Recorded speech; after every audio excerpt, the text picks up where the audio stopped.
আমরা রাজনৈতিক ময়দানে নতুন, কিন্তু আমরা অধিকার আদায়ে কিন্তু নতুন না। আমরা কোঠা সংস্কার আন্দোলন দিয়ে শুরু করছি। আমরা 2018 সাল থেকে আমরা রাস্তায়, আমরা 2024 সালে আমরা রাস্তায়।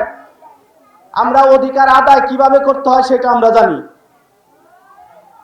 আমাদের এই চরের মানুষকে আর যেন কোনোদিন কোনো মানুষ চরের মানুষ না বলতে পারে, সেই জন্য আমরা স্থায়ী বাঁধের জন্য যা যা করা দরকার, সরকারের যেই মহলে যাওয়া দরকার, আমরা সেখানে গিয়ে আমাদের এই নদী বাঁধ নিয়ে আসবো ইনশাল্লাহ।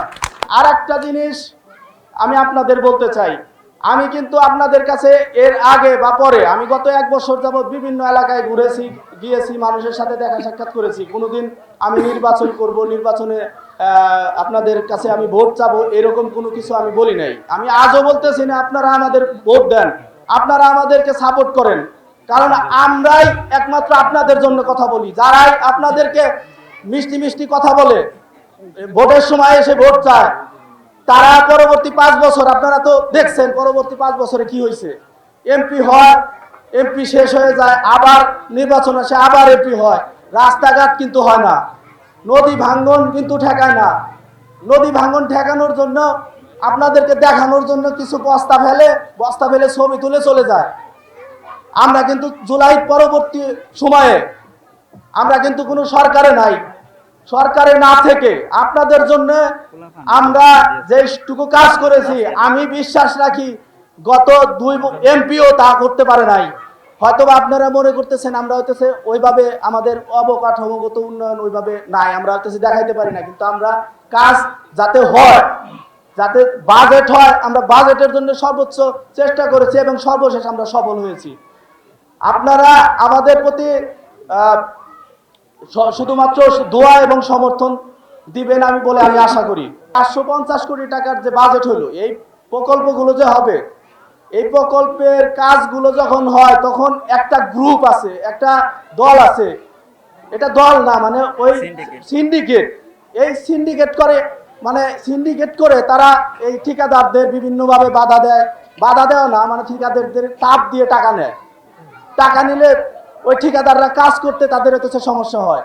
দেখা যায় একটা কাজ 100 টাকার, সেই 100 টাকার কাজ করতে গিয়ে চাঁদাবাজদের টাকা দিতে হয় 30 টাকা 40 টাকা। ওই ঠিকাদার কিভাবে ওই কাজ শেষ করবে? ঠিকাদারের লাভই থাকে 10%, 12%, 15%। তাহলে 30 টাকা যদি দিয়ে দেয়, তাহলে ও রাস্তা কিভাবে করবে? রাস্তায় শুধুমাত্র হচ্ছে ইট খোয়া বিছে চলে যায়। আমাদের হচ্ছে 1 মাস পরে এই রাস্তা হচ্ছে আবার মানে নষ্ট হয়ে যায়। আপনারা আগামীতে যেই সব কাজগুলো হবে, এই কাজগুলো যেন ভালোভাবে হয়, কোনো চাঁদাবাজ লম্পট যেন এই কাজগুলো করতে বিঘ্ন না ঘটায়, সেদিকে আপনারা লক্ষ্য রাখবেন। আমি আপনাদের এলাকার সন্তান, আপনারা দীর্ঘদিন যাবৎ দেখে আসছেন, যাদের টাকা আছে, যাদের বড় বড় বাড়ি গাড়ি আছে, তারা নির্বাচনের আগে আসে আপনাদের কাছে, আপনারা ভোট দেন, নির্বাচিত হয়, এরপরে তারা হচ্ছে এমপি হয়, হয়তোবা অনেক জায়গায় অনেক টাকা পয়সাও দেয়। আমার টাকা পয়সা নাই, আমার বাড়ি গাড়ি বিল্ডিং না। আমি আপনাদের কাছে এই নতুন রাজনৈতিক বাস্তবতায়, রাজনীতি যাতে চেঞ্জ হয়, পরিবর্তন হয়, সেই পরিবর্তনের রাজনীতি আমরা করতে আসছি। আগামীতে আমরা কাউকে নির্বাচিত করার জন্য আপনাদের এমপি, চেয়ারম্যান, উপজেলা চেয়ারম্যান নির্বাচিত করার জন্য আপনারা কারো কাছ থেকে, কোনো এমপি প্রার্থী, কোনো উপজেলা প্রার্থী, কারো কাছ থেকে আপনারা কোনো টাকা নেবেন না। এলো খবরের কাগজ, নিখাত, নির্ভীক, নিরপেক্ষ।